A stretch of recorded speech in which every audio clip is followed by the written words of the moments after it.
ஒரு துளி விஷம் போதும் உங்கள் மொத்த உழைப்பையும் அழிக்க. நம்மால் முடிந்தவரை நமது சக்திக்கு ஏற்ப தான தர்மங்களை செய்து வந்தால் அதுவே நமது சந்ததிகளுக்கு நாம் சேர்த்து வைக்கும் மிக பெரிய அசைக்க முடியாத சொத்தாகும். வாழ்க்கையில் யாரும் உழைக்காமல் உச்சம் தொடவே முடியாது. எதுவும் எளிதில் கிடைக்கவே கிடைக்காது. உழைக்காமல் வரும் உயர்வு நீண்ட நாள் தங்காது. இறைவன் கொடுக்க நினைப்பதை யாராலும் தடுக்க முடியாது. அதேபோல இறைவன் தடுத்த விஷயத்தை யாராலும் ஜெயிக்க முடியாது. ஆக ஏழை ஏழையாகவும் இருக்கவே முடியாது. அனைத்திற்கும் சூத்திரதாரி இறைவன் ஒருவனே. யானைக்கும் அடிசறுக்கும் என்பது போல பணக்காரன் திடீரென அதால பாதாளத்திற்கு போவதும் ஏழை உச்சம் தொடுவதும் இயல்பான விஷயமே.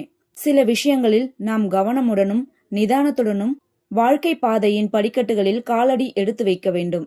வாழ்க்கையில் பணக்காரன் ஆக வேண்டுமென்றால் உழைப்பாளியாக இருக்க வேண்டும். நேரம், காலம், அதிர்ஷ்டம் இவைகளால் முன்னேற முடியும் என்ற நம்பிக்கையை விட கடின உழைப்பின் மேன்மையை உணர்ந்தாலே வாழ்க்கையில் வெற்றி எனும் இலக்கை அடைய முடியும். அதுபோல வாழ்க்கையில் புகழின் உச்சம் தொட வேண்டுமானால் நேர்மை மற்றும் உண்மையை கடைபிடிக்க வேண்டும். எந்த நேரத்திலும் எந்த நிலையிலும் எவ்வளவு சோதனையில் நாம் சிக்கினாலும் நேர்மையும் உண்மையையும் கடைபிடித்து வருவதோடு அது ஒருபோதும் நம்மை விட்டு விலகாமல் பார்த்து கொள்ள வேண்டும். எப்போதும் எந்த நிலையிலும் தாராள மனப்பான்மையை கடைபிடிப்பதே நல்ல செயலாகும். தர்மம் தலைகாக்கும் என்ற வரிகளுக்கு ஏற்ப தர்ம சிந்தனையுடன் வாழ்வதே நல்லது. ஆக மெய்யறிவு பெற தர்ம சிந்தனை அவசியம் தேவையானது. நம்மால் முடிந்தவரை நமது சக்திக்கு ஏற்ப தான தர்மங்களை செய்து வந்தால் அதுவே நமது சந்ததிகளுக்கு நாம் சேர்த்து வைக்கும் மிகப்பெரிய அசைக்க முடியாத சொத்தாகும்.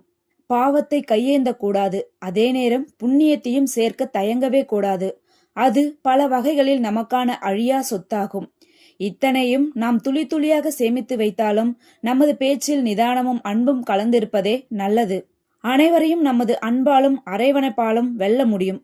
அதற்கான கவசம் நம்மிடமே உள்ளது.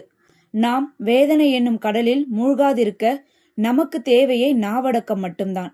அது ஈட்டி மற்றும் அம்பு போல கூர்மையானது. அதை நாம் யாரிடமும் செலுத்தக்கூடாது. அப்படி நாவடக்கத்தை அடக்க இயலாத போது நமக்கு கிடைப்பது வேதனை என்னும் அழியாத மன அழுத்தமும் கெட்ட பெயரையுமே பரிசாக வழங்கிவிடும். ஆக உழைப்பு, நேர்மை, தாராள மனப்பான்மை, தர்ம சிந்தனை இவை அனைத்தும் நாவடக்கம் இல்லாமல் போனால் ஒரு குடம் பாலில் ஒரு துளி விஷம் கலந்தது போலவே ஆகிவிடும் என்பதை நாம் எப்போதும் மறக்கவே கூடாது. ஆக உழைப்பின் மேன்மையை உணர்ந்து உழைப்பவரே உயர்ந்தவர் என்ற கொள்கையோடு வாழ்கையில் நெடுந்தூர பயணத்தை தொடருவோம். நன்றி.